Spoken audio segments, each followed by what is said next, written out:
Donc, à l'exemple 2, on nous demande de simplifier le cos de x plus pi sur 2. Donc, en fait, ce qu'on nous demande, c'est qu'est-ce qui se produit au cosinus si on augmente l'angle de 90 degrés. Donc, ce qu'on peut faire, on peut aller se servir de la relation de la somme d'un angle dans un cosinus, qui est la suivante. Donc, cos de A plus B, c'est cos A plus cos A cos B moins sin A sin B. On va employer cette expression-là, mais en remplaçant le A par X et le B par pi sur 2.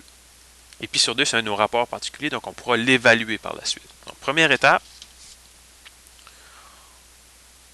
on remplace simplement. Donc, cos de X plus pi sur 2, ça va être égal au cos de A, donc cos de X, cos de B, donc cos de pi sur 2, moins sinus de A, donc sinus de X, sinus de pi sur 2.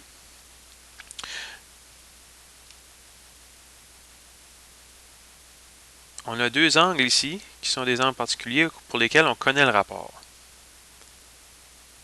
Cos 90, ou cos de pi sur 2, c'est 0. Donc on a le cos x fois 0, moins le sinus de x fois le sinus de 90, qui est 1. Donc en fait, on va trouver que c'est égal à moins sinus de x. Donc, on a simplifié l'expression, on arrive à un rapport trigonométrique simple. Donc, on trouve que si on augmente l'angle de 90 degrés dans un cosinus, ça va donner la même chose que le signe contraire du sinus du même angle pour lequel on avait dénoté x. Donc, on peut faire aussi des liens avec ce qu'on a vu précédemment, notamment lorsqu'on regardait les représentations graphiques des fonctions sinus et cosinus. Le même graphique pouvait être représenté à la fois par une fonction cosinus ou une fonction sinus, tout dépendamment du paramètre c. On a la preuve ici que ça peut se faire aussi algébriquement, cette relation-là.